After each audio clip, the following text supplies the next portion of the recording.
animal, siempre digo lo mismo, tiene que ir a terapia, tiene que quitarse el bloqueo.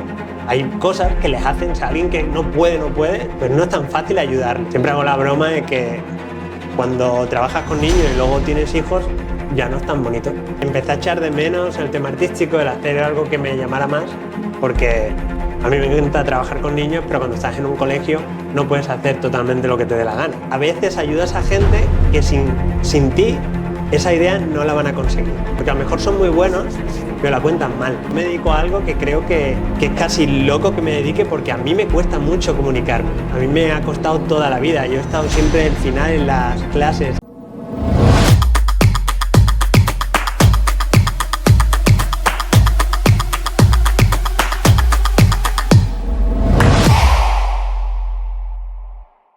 Este vídeo está patrocinado por Aquisgrán, que ofrece préstamos para pymes complementando la financiación bancaria, con un tipo fijo muy competitivo, hasta 10 años de plazo, sin contrapartidas y sin cambiar de banco. Aquisgrán ya ha ayudado a más de 3.000 pymes, con el respaldo de las SGR, el ICO y el Fondo Europeo de Inversiones. Más información en www.aquisgrán.es. Pues Joaquín Guerrero, muchas gracias por venirte al podcast de Primeros. Un gusto. Muchas gracias a ti, un placer. Bien. Hablábamos que no está muy claro por dónde va la conversación, ¿no?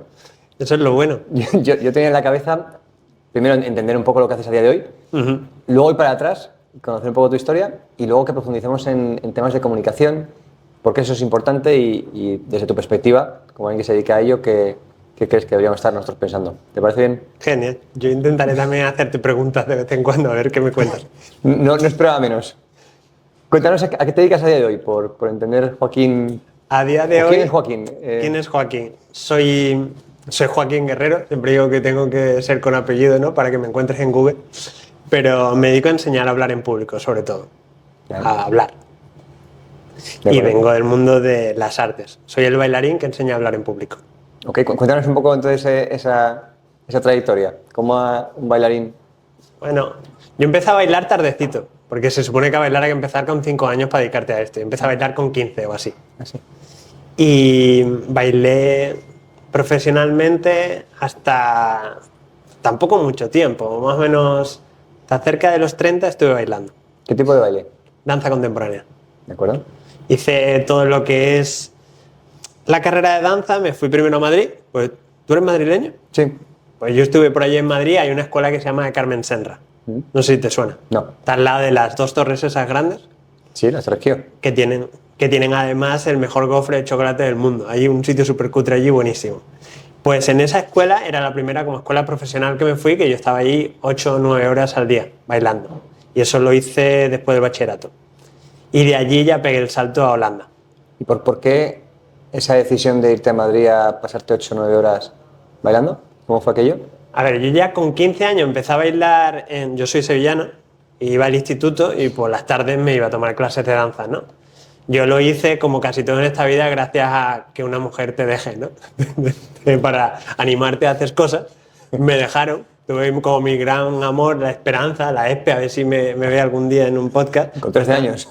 Pues no sé, yo tenía 14 años o así y me dejó de querer, dijo. Me acuerdo todavía. Y me apunté, me puse a aprender a tocar la guitarra y a hacer clases de contemporáneo por las tardes para animarme.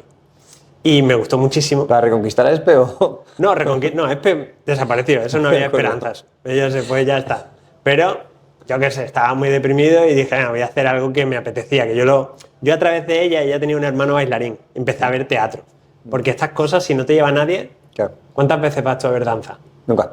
Nunca, pues lo ves. Te tengo que llevar yo, si no, no vas. Correcto. ¿Sabes? O te tienes que casar con alguna bailarina. Es un mundo muy chiquitito. Allá vamos tarde.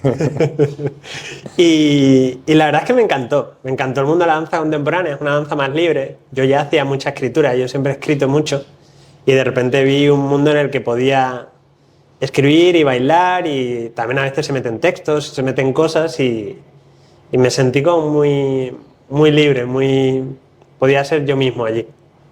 ¿Habías hecho teatro antes o nada que ver? Nada, ¿Nada parecido? No. Nada. ¿Juegas al fútbol y de ahí a...? Ni eso, yo no soy nada futbolero. Yo de pequeño la afición más grande que tenía era el escribir, el pintar miniaturas, pues yo soy friki de estos de Warhammer y cosas de estas, y ya está. Y leer, todo el día leyendo. Entonces, vienes a Madrid... Aquí hay una escuela muy buena, la escuela de Carmen Senra es como famosa y me la recomendaron. También tuve una novia en Madrid, entonces por eso me vine para acá. Y luego te deja y te vas a Holanda, ¿no? Claro, luego se acabó y ya no había ¿Cómo que fue quedarse. ese paso a Holanda? Holanda tuve un amigo, un conocido que me habló de esa escuela y me consiguió una audición privada. Ya habían pasado el periodo de audiciones y me dijo, mira, yo te consigo, porque él estaba allí, era una escuela supuestamente de élite, súper que te cagas, y me consiguió la audición para septiembre. Entonces ese verano fue muy loco porque yo conseguí un trabajo de bailarín en el Fringe Festival, ¿lo conoces? No. Ni por asomo, ¿no? El Fringe Festival es un festival de teatro en Escocia, en Edimburgo. Deja de hacerme estas preguntas que voy a quedar fatal en la entrevista. Pues el Fringe es muy bonito, te tienes que ir a Escocia todo agosto, de repente esa ciudad se llena y hay como cientos de obras de teatro de calle, pequeñas exposiciones, y yo fui allí a bailar. Y de allí me fui directamente a Holanda, hice la audición, que siempre, esto es un poco desobrado, pero es verdad, se presentan cerca de 1000 personas y cogen a 70. Entonces era una audición de estas que tienes que hacer un montón de clases, enseñar coreografía, conversar con uno o con otro, y vas pasando fases hasta que me cogieron y allí me quedé 8 años. ¿Estuviste 8 años aprendiendo? En Holanda hice la carrera 4 años y luego seguí bailando por allí y me quedé allí, en Rotterdam. ¿Cómo fue aquello? Pues aquello yo creo que ha sido una experiencia durísima y maravillosa. O sea, es como yo muchas veces hago el paralelismo de esto con el ejército. O sea, los bailarines es muy bestia, lo que te piden no físicamente es una animalada. O sea, En el ejército no he estado, ¿no? no has estado, pero te lo puedes imaginar por películas. Pero físicamente es muy... Tienes que darlo todo. O sea, estás todo el día delante de un espejo, todo el día mejorando, todo el día entrenando. ¿Cómo es el día a día? ¿Te levantas 4 horas de clase, comes 4 horas de clase? ¿Cómo funciona? Más o menos, suelen ser como unas 5 horas de clase o 5 clases, y luego tienes más por la tarde temas de coreografía, o tenías que aprenderte alguna pieza de algún coreógrafo que te hubiera invitado, o dependiendo de lo que tú hacías, pues tenías que trabajar más, pero 10, 12 horas te llevabas en la escuela cada día. Te llevabas la comida allí. Muy bien. Entonces estuviste 4 años formándote y de ahí diste el paso a trabajar en... Allí como bailarín. estuve en alguna compañía de teatro, danza, estuve en Roteater y luego estuve con piezas propias. Yo hice también departamento de coreografía y monté muchas coreografías propias. Y una de ellas fue un solo que se llamaba Que siempre mires al mar, y con ese estuve de gira por Alemania, por Suiza, en Brasil, gané el primer premio de coreografía y eso me hizo bailar bastante y moverme por muchos sitios. Montaste un show donde tú eras el... Yo solo, se llaman solos y tú te montas tu propia coreografía y vas a sitios. Y luego empiezas a hablar con diferentes eventos o organizadores de eventos y vas encontrando noches que te... Sitios donde, y luego esto era como un sitio muy conocido. El Festival de Solo de Stuttgart es como muy grande, es un festival internacional, y yo gané el primer premio de coreografía y eso me hizo poderme ir de gira con él y ganar un poco con ello. Y luego pues das clases o enseñas danza y sobrevives. Te iba a preguntar, ¿sobrevives? Sobreviví un tiempo. También en Holanda hay una cosa maravillosa, que es que cuando acabas la carrera te dan una ayuda por ser artista para la transición. Entonces recibo un dinero del Estado y entre eso y tal, unos cuantos años pude sobrevivir. Luego empiezas a hacer cosas al mismo tiempo, como trabajar en un bar o en un restaurante o en donde sea, que estuve en Lantaren, que era como un cine, teatro, Sí. y ahí estaba yo sirviendo cervezas sin hablar holandés, diciendo que yo hablaba holandés, y echándole muchísima poca vergüenza. Y luego bailando por las noches. Y luego haciendo clases, intentando sobrevivir.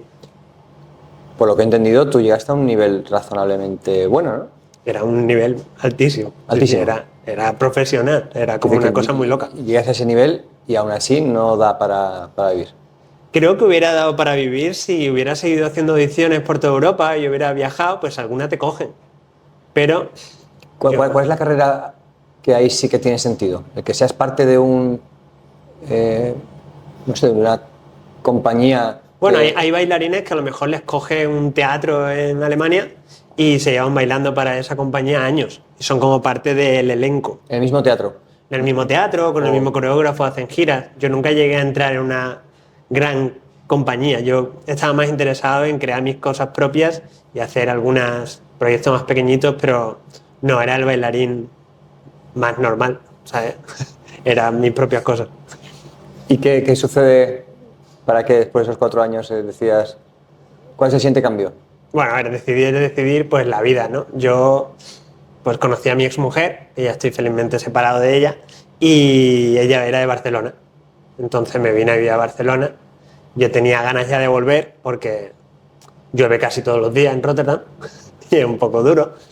Y tenía ganas como de intentar dedicarme a esto, pero en España, pudiendo hablar español todos los días, bueno, o catalán, lo que hiciera falta, ¿sabes? Pero me volví.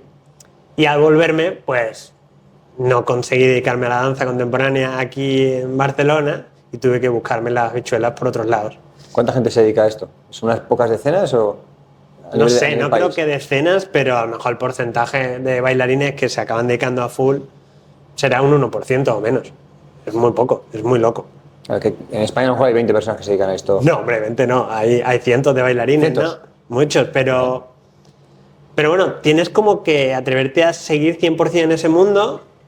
Y yo, al haber venido de Holanda, todos los buenos contactos, las cosas que tenía aquí no me sirvieron. Entonces aquí venía la cosa más por contactos y me tuve que buscar la vida por otro sitio. Y que sigo siendo bailarín, que yo sigo entrenando y sigo haciendo clases y hago cosas. Tuvimos un evento en Es verdad. Barcelona hace 4 meses y nos lo demostraste en directo. Es verdad que me puse a bailar. Yo no pensé que fueses a bailar. Ya, oye, es que, claro, hay gente que te lo dice, en plan como casi insultándote. Joaquín, venga, ponte a bailar. Y se lo toman como a cachondeo. Y no entienden que esa ha sido mi profesión Es y que que si para lo- mí que si lo bailar dices- no es un... Te voy a hacer pasar... Te voy a putear. No, es que yo soy bailarín. Entonces, me gusta bailar. No, En no cuanto tengo hay- tanto en cuanto problema. hay- Si me lo piden, lo hago. 100 metros cuadrados, pues, Ya está. puedo confirmar que es así. Lo echo de menos y es una parte muy bonita de mi vida que intento mantener. Físicamente entiendo que hay que estar más o menos en forma para poder dar esos saltos, ¿no? Claro, era muy loco. Yo estaba mucho más fuerte que ahora. Bueno, entonces, ¿cómo es esa transición? ¿Volves a España? ¿No terminas de hacer encajar? Aquí es que hice ya 3 trabajos, ¿no? Es que esto no nos va a dar lo que ha dicho. Aquí tenemos que estar más tiempo. Piensa que yo he hecho la transición. Primero me hice maestro de educación infantil porque pensaba que la única manera de ser una persona normal, no ser artista, era pues trabajar con niños que son artistas, que son lindos. Yo siempre me he comunicado muy bien con ellos y he encajado mucho con los niños y me gustaba eso. Así que me lo saqué. A distancia y al mismo tiempo daba clases de inglés. Como he vivido fuera y hablo inglés, pues ¿Impartías? sí, enseñaba clases de inglés. ¿Y de holandés? Holandés no pude, ¿no? Pero vamos, hice un poquito. Y empecé a darme cuenta de que se me daba muy bien llevar a grupos. Daba clases grupales de inglés en las que empecé a meterle cosas de teatro, a enseñar que el idioma se aprende solo si lo sientes, a ser un poco más emotivo, a no hablar como un robot. Y ahí empezó a venirme ya, sin saberlo, creo que el origen de lo que me dedico ahora, de hablar en público, tiene que ver con esos momentos en los que yo cogía grupos y la gente decía, pero yo no había venido a una clase de inglés. ¿Esto qué es? Lo que me están haciendo hacer. Porque yo quería que presentaran de verdad, que imitaran TED Talks, que hicieran de todo. Y te decían, oye Joaquín, que yo estoy aquí para aprender inglés. Bueno, pero No así pasa. se aprende. Está claro. ¿Y cómo evolucionó aquello? ¿Trabajas con niños, luego dabas clases de inglés? ¿Me falta una tercera pata? Claro, yo hice lo de inglés fue al mismo tiempo. Cuando me saqué ya la carrera, pues trabajé. Fui maestro de educación infantil durante varios años en institutos ingleses y soy tutor de P5 varios años, soy 5 que le llaman ahora. Eso lo hice como 4 o 5 años. En ese tiempo, creo que hay una cosa importante que me pasó en la vida, es que fui papá. Y siempre hago la broma de que cuando trabajas con niños y luego tienes hijos, ya no es tan bonito, ya son muchos niños. O sea, ya la cosa era un poco demasiado. Niños en casa, niños en el Niño, trabajo. esto era demasiado intenso ya. Y empecé a echar de menos el tema artístico, el hacer algo que me llamara más, porque a mí me encanta trabajar con niños, pero cuando estás en un colegio no puedes hacer totalmente lo que te dé la gana. Hay un temario. Con las clases de inglés lo conseguías. Con la clase de inglés, con los niños, pues hay un director, un currículum, y yo todo eso, pues hacía bastante lo que me daba la gana. Todos mis niños bailaban, yo les hacía clases de danza. Que te echaron del colegio. Y me iban echando, cada año me echaban del colegio. Me han echado de 4 colegios Mira una broma, pero y luego conseguía otro, porque yo hago las entrevistas súper bien. O sea, a mí me cogían de todos los colegios. Y además hay un montón de niños que se acuerdan de Joaquín. Y yo estoy seguro que me adoran. Lo que no me adoran es el equipo directivo. Ya. Pero los niños tienen una relación maravillosa. Y Mi otro cambio ya fue que quise hacerme monologuista. Dije, voy a hacer stand-up comedy y esa va a ser mi manera de volver al mundo artístico. Ostras, te metes en fregados complicados desde el punto de vista... Sí, todo con mucho futuro y fácil. Sí. Sí, mi madre está encantada, ella lo ha pasado muy bien estos años. De acuerdo. Entonces, ¿cómo evoluciona aquello? Haces monólogos, ¿no? Ahora ya no hago monólogos a día de hoy, pero durante unos años hice bastantes y empecé a practicar todos los micros abiertos que hay en Barcelona, pues yo me iba a probar material. Y fui avanzando. ¿Cómo es aquello? La primera vez entiendo que terrorífico, ¿no? Terrorífico. Y luego... Es una cosa muy loca. Poco a poco... Es un poco como quizás presentar eventos. ¿Cómo fue tu primer evento de primero presentando? O un evento así que veas con mucha gente. ¿No lo pasas mal? No es lo mismo porque al final a lo largo de los años has ido presentando en diferentes foros, entonces es más gradual. Aquí para mí la tensión es hago la broma y no se ríen. Claro, tú imagínate que hoy te digo, cuando vengan todos tienes que hacerles reír. Claro. Tienes 3 minutos para que se harten de reír. Ahí es el estrés. Eso es muy... Por eso digo que no es lo mismo, que, sí. que es otro nivel de... Es una bestialidad. Yo estoy muy contento de haberlo hecho. Me gustaría en algún momento tener la valentía de volver. Creo que te da muchas tablas el intentar ganarte a la gente y con ese objetivo. Yo improvisaba muy bien, pero no creaba mucho texto. Improvisaba y decía barbaridades. ¿Improvisabas mucho? Muchísimo. Sobre cualquier cosa o... Yo siempre he usado un humor que es muy de reírme de mí mismo. O sea, no me he dedicado a insultar al público como lo que sale en YouTube. Sí. Sino, bueno, juegas un poco con tu personalidad y lo que para ti te sorprende lo haces más grande.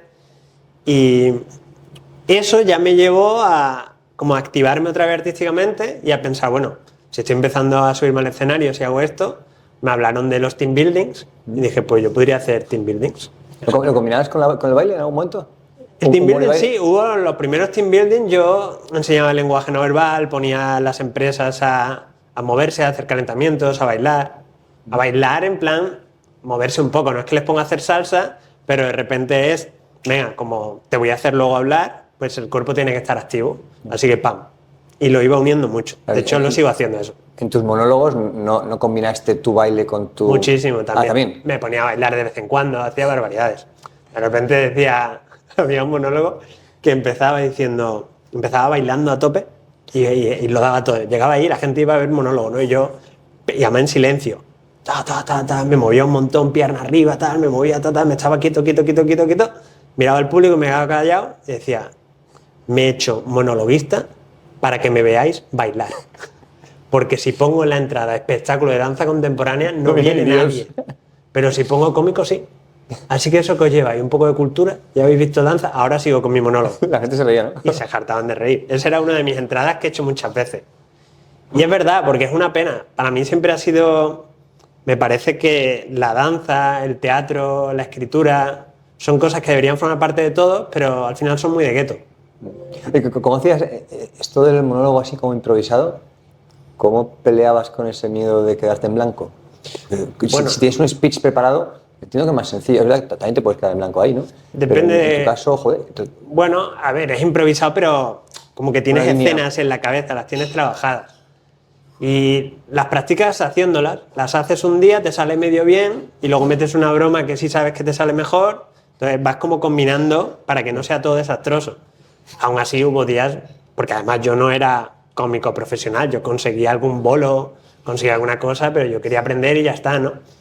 Pero hubo días de silencio absoluto, de que te abuchean, sí. ¿Sabes? Y no hay cosa más desagradable que ir a un bar de borrachos y tener que aguantar que te insulten. Cuando tú, además, yo venía de la danza profesional y de un respeto y de una forma... Claro, yo a la gente en un teatro me las gano, pero en un bar de alcohólicos no es el mismo clima. Está claro. Las referencias a literatura no las pillan igual. O sea, no pillan una. No cogen nada, ya. No es su rollo. Les caigo mal. Okay. Entonces, ¿cómo sigue? Ya nos estamos acercando al presente de hoy, ¿no? Pues al de hoy, a ver, esto fue hace unos 7-8 años que yo empecé con los monólogos, luego empecé con las empresas, me inventé mi propia empresa, que era Team Escénicos, y yo lo que creía era...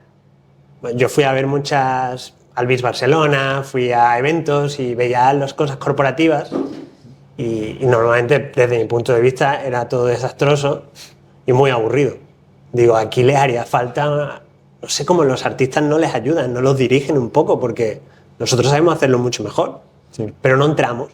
La mayoría de artistas están con artistas y ellos quedan entre ellos y... Que los artistas aporten en eventos más serios. Claro, es ¿por qué no nos comunicamos? ¿Por qué no podemos un artista y alguien de negocios hablar juntos? ¿Por qué yo me tengo que llevar toda la vida con los de izquierda y no me puedo comprar una tele cara? Pues no, a mí me gustan las teles caras. Acabamos de mezclar unas con meninas, pero bien. Bien. Entonces, decías que hay un espacio en el mundo empresarial para Los artistas. Muy bien. Con mínimo para mí. Con eso, Los artistas que se apañen, ¿no? Pero yo vi que había. Y bueno, empecé a desarrollar primero más team buildings. Venga, pues voy a enseñarte más a presentar, como a ser director de teatro y llevarte un poco la comunicación, que la gente sea más expresiva. Le metía el lenguaje no verbal, metía cosas y me empezaron a llamar. Y empezaron a salir cositas. ¿Con empresas o uno a uno? Primero fueron startups que tenían que pitchear, porque me metí como en hackathons y cosas de estas que hay, y me pusieron como, venga, de jurado, venga, dales feedback. Para ellos es fundamental. Y se me daba muy bien darles feedback. Y perfiles muy técnicos que no han presentado nunca, que tienen que levantar dinero. Claro, es desastroso normalmente, y a lo mejor piden $500,000 euros. Sí. Y dices, todavía piden $500,000 euros y no saben ni hablar. ¿Cómo puede ser? ¿Cómo te lo van a dar? Y aún así muchos se lo dan. Ya. O sea, que es increíble. No, y que puede ser que tenga sentido, porque Sí. lo que sabe el chico no es hablar, es programar. Pero yo lo que pero- quiero es que...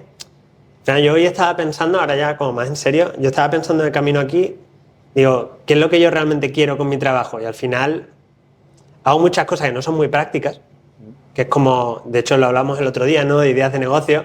A mí me gusta mucho prepararle charlas a gente, me gusta tener sesiones individuales, no es escalable, es cansado de prospectar, de encontrar, pero a veces ayudas a gente que sin ti esa idea no la van a conseguir, porque a lo mejor son muy buenos, pero la cuentan mal, la cuentan sin ganas, no se acaban de atrever, no se lo creen, y tú les empujas un poquito y ese proyecto acaba saliendo. Sí. Y eso te da un subidón. Lo mismo ya no te llaman nunca más. Y es 4 meses habéis estado juntos. Pero se le ha quedado para siempre, porque hay gente que cambia de profesión, que consigue oportunidades gracias a trabajar en la comunicación. Creo Sí, que es hombre, bonito. hay quizá... Estás en un nicho complicado. Entonces, ahí lo que hablábamos es cómo construyo un modelo que sí que sea rentable, ¿no? Ujú. Y cuando lo construyes, que muchas veces tiene que ver más con la empresa, ¿no? Que tiene más recursos, que tiene más...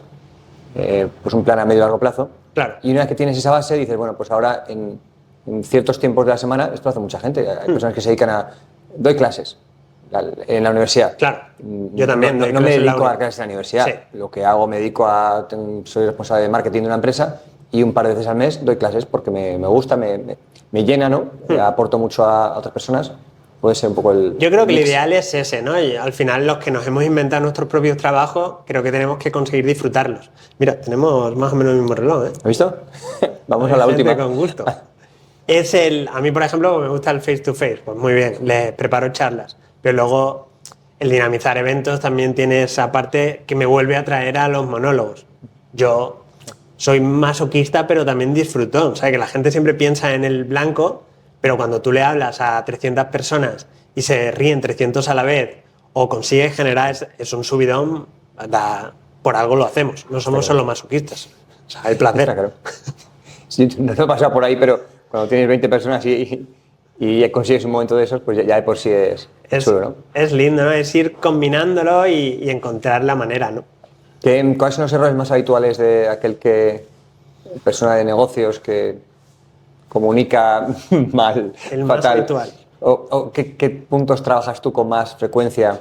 A ver, el primero es el cambio de voz radical que hace la gente en cuanto quiere hablar en público. Cuando digo hablar en público no es que estés en un TED Talk, pues tú hablando con 15, 20 personas ya se considera hablar en público. O sea, hablar en una reunión, como que estás en el mood de presentar.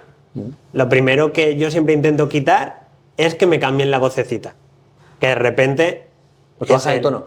Bueno, hacen, hola, buenas tardes, me llamo Joaquín Guerrero y me dedico al mundo de la comunicación. Como te estoy dando una charla, pongo una voz un poquito más fuertecita. O sea, eso Al revés. parece de cachondeo, Sí. pero lo hace casi todo el mundo. Empiezan a hablar, hoy cogemos a cualquiera de los de la mesa. Decimos, venga, cuéntanos no sé qué, enséñanos algo. Y van a hacer así, se van a poner tensos, van a cambiar la voz y van a poner las manitas así. Esto es fundamental en España para hablar en público. Si no haces esto, entonces yo esto intento que no lo hagan. Yo para hablar en público me cojo un boli siempre que puedo. Pues no hay que coger un boli porque tú tienes 2 manos. Entonces esos son truquitos. Lo cojo con las dos, ¿eh? Son truquitos. Es como el que dice, no, yo cojo el boli y me puedo poner las manos en el bolsillo, pero yo lo que quiero es que la gente se exprese al 200%. Ya. Entonces, claro, el boli es un truquito, pero yo creo que eso lo superes. Ya. Que primero uses el boli y luego ya no. Es que para mí lo natural es no mover las manos. Moverlas al hablar no es natural. Entonces digo, bueno, pues ¿qué hago? Pues cojo un boli, que tengo una posición de las manos fuera del cuerpo. Para ti no es natural mover las manos. Tú hablarías, hablando, no. tú irías a la carnicería, sí. Bueno, yo llevo hablando contigo media hora y no muevo las manos. Es verdad, quizás en ti eres un poco así. Un poco. Pero quizás es que no hemos sacado todas las emociones que tienes dentro, las tienes como ahí comprimidas y algo debes sentir. Aquí estamos ya pasándonos al mundo psicológico. Pero es que está unido. O sea, no Sí. es mundo psicológico ni comprimidas ni nada, pero al final comunicar y hablar es lo que tú sientes, lo que tú le tienes cariño, el transmitirlo. Sí. O sea, comunicar es transmitir. Y para transmitir algo, normalmente, que no digo que sea tu caso, la gente mueve las manos, sonríe, tiene expresiones, ¿sabes? Es lo que suele ocurrir. Te has metido presión, voy a tener que empezar a mover las manos en las Bueno, entrevistas. es como, bueno, están ahí por algo. Si no hubiéramos nacido mancos. Ya, hombre, pero tú no estás moviendo los pies. Y los tienes ahí. Bueno, pero si estuviera de pie en un escenario estaría moviendo. Ya. Bueno, da para... ¿Qué has observado? Puedes decir, porque tú me has visto hablar en los eventos. ¿Quieres que te lo diga, es verdad? Venga, dispara. A ver. Así en directo. Bueno, en parte tienes eso, ¿no? De que a ti te gusta quedarte como un palo y no, porque tienes una comunidad detrás, yo te quiero ver como... Al final, yo hablo del centimetrito, ¿sabes? Uno puede estar aquí o ganas de vivir. Sí. Y tú a veces estás como tranquilito, como que se te olvida que hay más gente. Estás con el entrevistado, pero tiene que llegar un poco más, porque yo estoy seguro que a ti te hace ilusión la gente y te los quieres y eres un tío majo. En la fase de la entrevista, ¿no te refieres cuando hablo luego? En la entrevista, es que el otro tampoco te he visto dando charlas, solo Ya. ha sido en la entrevista y los 3 minutitos explicando a lo mejor Sí, esos novedades. 3 minutos, ya. Y en esos 3 minutos yo creo que el mover las manos es conversacional, no se trata de ponerlas de ninguna manera, pero normalmente los humanos las mueven. Pruébalo, a ver qué pasa. De acuerdo. Y los esa es la cosa que más hay que quitar de la gente. Eso lo repito mucho. Meter ems ahí es como lo peor. Mejor el silencio. Bueno, no lo hagas. O sea, es Lo como, digo cuando estás pasando de palabra a palabra, pero Respira. estás pensando en la siguiente frase. claro, Silencio, ¿no? ahí tenemos en la mentalidad del bolígrafo, lo que me decías antes. A mí me ayuda a tener un boli. Y yo, con mi exigencia de holandés bestia, es no, tú tienes un equipo, tú eres muy bueno, pues tú no necesitas un boli para hablar. Y si lo necesitas, hay que entrenarte para que lo dejes de necesitar. Hay que pasar por un periodo de entrenamiento en el que tú digas, no, es que a mí la voz me sale floja, vale, pues vamos a darle caña. Porque ahora tienes un equipo, porque ahora eres grande. Entonces, lo del boli, pues lo quito. ¿Que tengo EMS? Pues que es que necesito pensar. Pues hay que aprender a pensar más rápido. Yo no te quiero pensando hablando en público. ¿Sabes lo que me pasa? Que yo hablo muy rápido. Bueno, Entonces a lo mejor no me da para pensar a esa velocidad. sí que te da. Tú tienes mucha cabeza. No tienes un pelo de tonto, no Mi tienes. velocidad de hablar no está mal. Yo creo que a veces es un tema de confianza, ¿no? Que queremos como comprobarlo todo, a ver si está bien o mal. Y entonces vamos haciendo pausas porque estamos como juzgándonos. Y yo intento que no se juzgue tanto, que vaya más fluido. Yo sí reconozco que me gusta pensar lo que voy a decir para intentar acertar. Quizá pensar más que la media, digamos. Entonces a lo mejor por eso me paro para decir, bueno, lo que voy a decir, ¿estoy contento con lo que voy a decir o no estoy contento? Claro, yo intento no hacer eso, que a veces la lío pardísima, pero creo que si uno confía en sí mismo, al final, yo una cosa que le digo mucho a mis clientes es que la gente es buena por naturaleza, que lo que tú tienes dentro es bueno. Lo que salga va a salir por Entonces, defecto si bien. tú confías en ti y no me estás hablando de física cuántica sin saber de física cuántica, lo que improvises va a ser bueno. El problema es si tú ahora de repente me quieres dar una charla sobre algo que no tienes absolutamente ni idea, pues ahí es difícil que te salga fluido, ¿no? ¿A quién le aporta más el mejorar la comunicación en tu experiencia? ¿Qué le trabajando? importa más? ¿A quién le aporta más? Es decir, ¿a qué perfiles en la sociedad crees que es más importante o a quién crees tú que una persona como tú puede aportar más? A ver, yo creo que primero, si tienes equipo, deberías ser capaz de comunicar mejor que en la media. Porque no hacerlo estás generando muchísimo aburrimiento en tus empleados. Y que no llegue el mensaje. Que no llegue, que te odien, que no te quieran, o sea, yo qué sé, muchas cosas. Y también es un tema es como bonito, ¿sabes? Tú puedes dejar una huella positiva o regular. Y creo que se puede entrenar más allá de lo que nos llega innato. Y que, no sé, le sirve a todo el mundo, obviamente, pero creo que especialmente a alguien que tenga responsabilidad se lo debería mirar, porque se creen todos que lo hacen muy bien, pero es mejorable y vivimos en una sociedad que no nos han enseñado que es mejorable, pues no somos americanos. Aquí es la sociedad de la vergüenza, mejor no salir. Sí, hay un punto previo a lo que tú entrenas, que es el aumentar la frecuencia de comunicación. Hablando de responsables de equipos, ¿no? Cuando hablamos de gestión, dentro de lo que es la gestión de equipos, hablamos mucho, o dentro de primeros hablamos mucho de la importancia de comunicar. Creo que el primer área de mejora es en comunicar con más frecuencia. Bueno, claro, la gente intenta evitarlo porque es incómodo. Si puedo ahorrarme una reunión o hablarle o decirle lo que pienso a alguien, no se lo digo. No quiero salir delante de todos por no dar la nota o no me apetece. Y no te das cuenta de que es tu trabajo también. Yo lo pongo el ejemplo mucho con la educación. Hay profesores que les gusta dar clases, pero no les gusta hablar con los padres. No se dan cuenta que tu trabajo es también hablar con los padres. Que no hay hijos que van solos sin padres. Normalmente tienen padres. Pues una empresa tiene empleados. Les tienes que hablar. Están ahí, los tienes que motivar, les tienes que inspirar, les tienes que hacer muchas cosas y a lo mejor quieres compartir tu historia más allá de la empresa.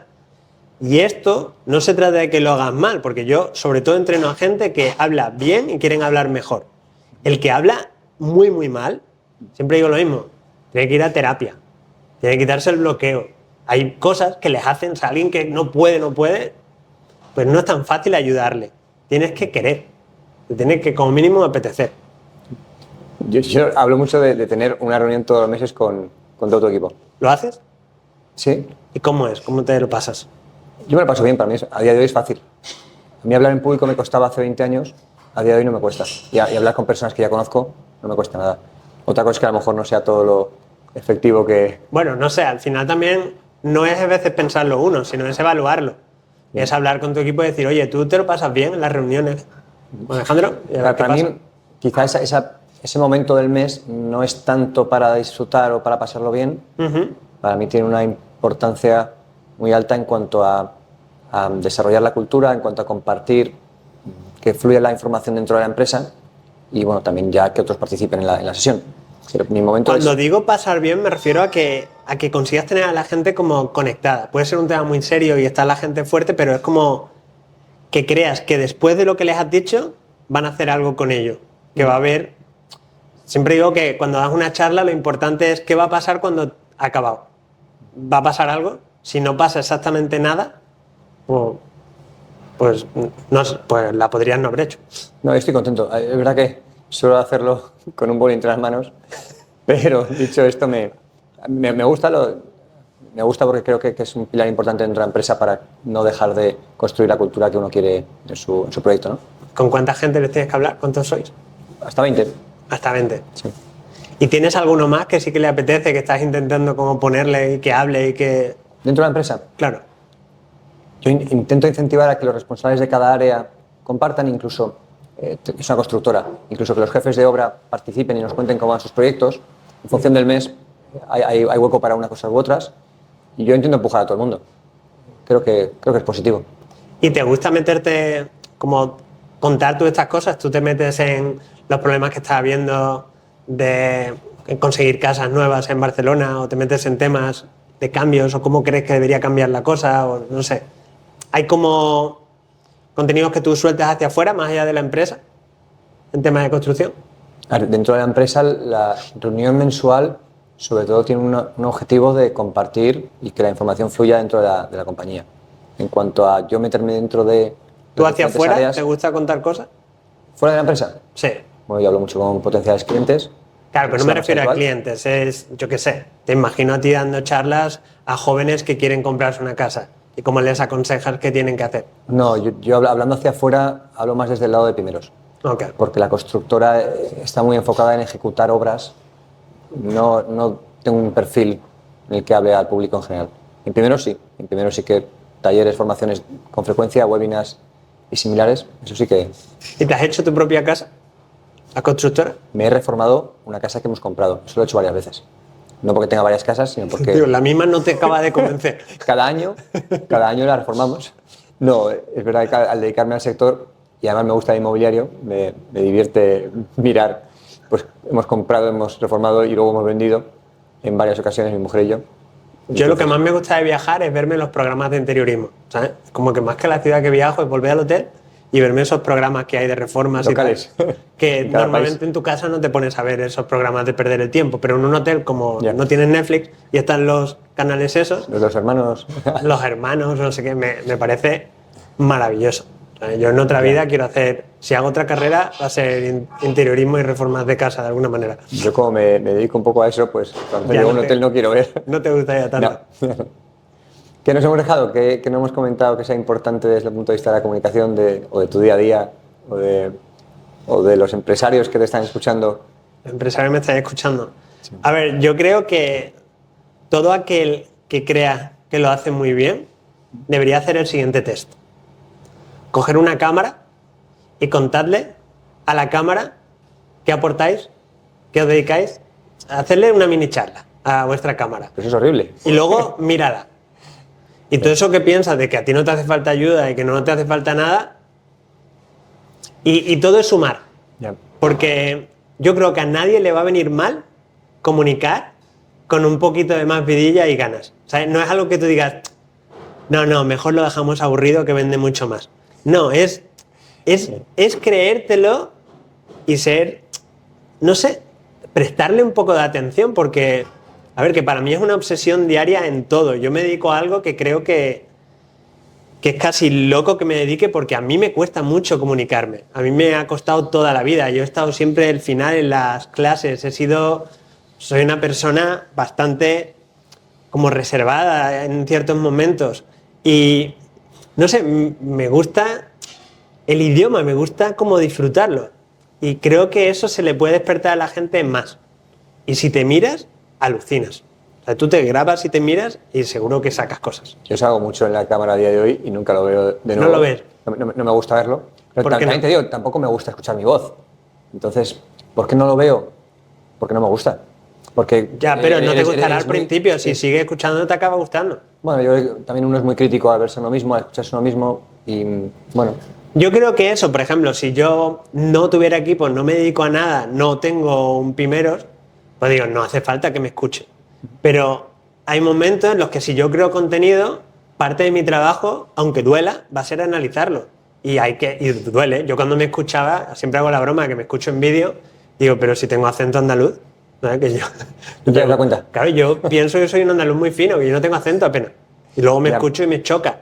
Pero he ido aprendiendo. Yo en mis primeros vídeos a los que hago ahora estoy mucho más contento con el resultado porque me los miro, aprendo, voy buscando la versión de mí que me cae mejor. Ya. Yo me doy cuenta, por ejemplo, hago vídeos para promocionar cursos y demás. Me he dado cuenta que me gusta mucho más hablar a la cámara mientras ando que hablar a la cámara parado. Porque para hablar a la cámara parando y sentirte como si estuviera andando, te hace falta entrenar y un Joaquín. Pon un- Eso no se aprende solo. Pon un Joaquín en tu vida, ¿no? Pon un Joaquín en tu vida. O el guerrerismo. Bueno, muy guay. ¿Nos dejamos algo que añadir que hoy A hemos ver, cubierto? claro, tú piensas que a una persona como yo puedo ir añadiendo cosas. Yo hablaría pues, toda la vida. ¿Sabes? Porque me encanta. Vamos, ahora estás hablando conversar. a empresarios que van a dejar de escucharte pronto. ¿Algo más que decirles para que reflexionen, para que piensen, para que te llamen, para...? Mira, otra cosa que puede ser bonita que pueden hacer es. Esto es por subir la autoestima a la gente así de gratis, ¿eh? Que le pregunten a su gente, a su equipo, qué imagen tienen de ellos, qué piensan de ellos. Que se lo pregunten como a gente que les importa. Porque creo que los empresarios estáis solísimos, que es como un trabajo de, bueno, estoy dando, y es como ser padre, que luego tus hijos te querrán algún día, te lo devolverán a lo mejor, pero te piden más que otra cosa. Y recibir de vez en cuando ese estímulo positivo, que la gente suele hablarte bien, y si no, pues tienes un problema, es chulo, porque la base para comunicar bien es la confianza. Tienes que creer en ti, te tienes que querer y te tienes que tratar bien. Aunque tengas equipo, responsabilidad, hay que descansar, hay que hacer pádel, hay que relajarse. La vida no es trabajar, sino, no sé, se hagan ese regalito. Manda un mensaje a 5 personas, a ver si tú lo haces, y que te hablen, que te definan. y suelen decirte cosas monas. No les pidas feedback, es dime quién soy para ti. Porque como pidas feedback, la gente te empieza a insultar. Voy a pensarlo. Pues Joaquín, muchísimas gracias por el rato. Creo que es muy interesante tu vida hasta la fecha. A ver cómo sigue. Claro, a ver cómo sigue. Y nada, espero que también haya ayudado a muchas responsables de equipo, empresarios, etcétera, a reflexionar sobre cómo comunican y cómo mejorar esa comunicación. Cruzo dedos. Muchas gracias, guapo. Gracias.